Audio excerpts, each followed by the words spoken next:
My dear students, have a very good day to all of you, and I hope you are well and safe at your home. जी हाँ प्यारे बच्चों, today I am in front of you with the new topic of class 12th. The topic name is new economic policy और we can say that economic reforms. जी हाँ, आज हम पढ़ने वाले हैं इकोनॉमिक रिफॉर्म्स के बारे में। ये एक नया चैप्टर है जिसमें हम ये देखेंगे कि भारत ने न्यू इकोनॉमिक पॉलिसी 1991 क्यों अपनाई थी और इसको अपनाने के पीछे क्या वजह थी। As you know that the India got its independence in 1947. After that he makes 5 year plans to get accelerate the growth and development of a nation. इसमें इतना कोशिश किया इंडिया वालों ने कि 5 year प्लान के जरिए जो है अपने छोटे छोटे और बड़े बड़े सारे प्लान्स को, सारे टारगेट्स को पूरा करने की बहुत कोशिश की, परंतु इकोनॉमिक पॉलिसी जैसे कि हर कंट्री बनाती है, इंडिया ने भी बनाई। तो 1948, 1956, 1978 इस तरह से इकोनॉमिक पॉलिसी चलती चली गई बेटा। लेकिन इकोनॉमिक पॉलिसी जो कि टाइम की रिक्वायरमेंट के हिसाब से थोड़ी थोड़ी चेंज आती रहती है, तो कोई ज़्यादा सक्सेस नहीं हुई economic policy.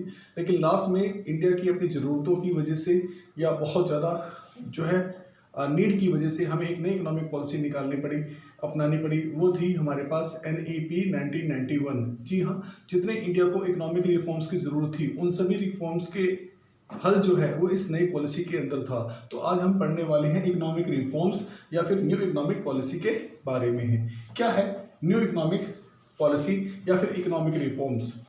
It refers to set of economic policies directed to accelerate the process and growth and development of a nation. जी हाँ, इकोनॉमिक रिफॉर्म्स का मतलब है कुछ ऐसे सुधारों से, कुछ ऐसे आर्थिक सुधारों से, कुछ ऐसी आर्थिक नीतियों से जो देश को ग्रोथ और डेवलपमेंट के रास्ते पर आगे अग्रसर करे, जिससे देश की इकोनॉमी इफिशिएंटली वर्क करने लग जाए। या फिर हम कह सकते हैं कि it refers to all those major, it refers to all those measures which aims to rendering the economy more efficient, competitive and developed.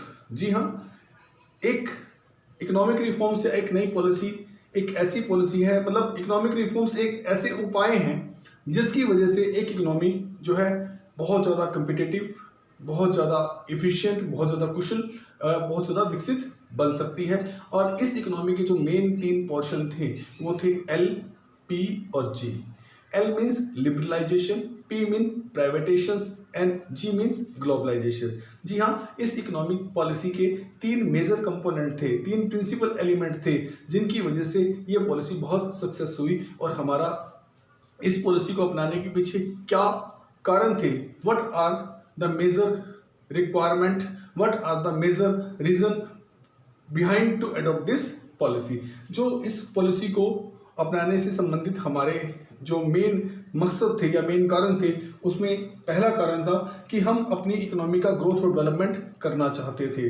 दूसरा कारण था कि हम चाहते थे कि हमारी इकोनॉमी में भी बाकी अच्छी कंट्रीज की तरह फॉरेन करेंसी के भंडार हों, ताकि हम अपनी ज़रूरत के हिसाब से ज़रूरत की वस्तुओं को विदेशों से इंपोर्ट कर सकें। तीसरा जो कारण था वो था हम अपने देश के प्रोडक्शन कैपेसिटी को बढ़ाना चाहते थे, अर्थात अपने GDP में यानी कि ग्रोस डोमेस्टिक प्रोडक्ट में इन्हेंसिस करना चाहते थे, अर्थात उसको बढ़ाना चाहते थे। चौथा कारण था कि हम पब्लिक सेक्टर को घटाकर, क्योंकि हमने पिछली जितनी भी पॉलिसीज बनाई थी वो सारी की सारी पब्लिक सेक्टर को बढ़ावा देती थी, परंतु अब जो हम पॉलिसी बना रहे थे वो पब्लिक सेक्टर को घटाकर प्राइवेट सेक्टर को बढ़ावा देती थी, ताकि सभी को एक होलिस्टिक डेवलपमेंट का रास्ता दिखाई दे पूरे देश में। प्राइवेट सेक्टर और पब्लिक सेक्टर, क्योंकि हम मिक्स्ड इकोनॉमी में रहते हैं, दोनों मिलकर जो है देश की ग्रोथ और डेवलपमेंट में पूरा कंट्रीब्यूशन दे सकें। पांचवा जो हमारा कारण था वो था कि देश के अंदर देश के लोगों की पर कैपिटल इनकम को बढ़ाया जाए। जी हाँ, जब नेशनल इनकम बढ़ेगी और उसको पॉपुलेशन से डिवाइड करते हैं तो वो पर कैपिटल इनकम कहलाती है, और हमारा मकसद था कि हम पर कैपिटल इनकम को बढ़ाएं।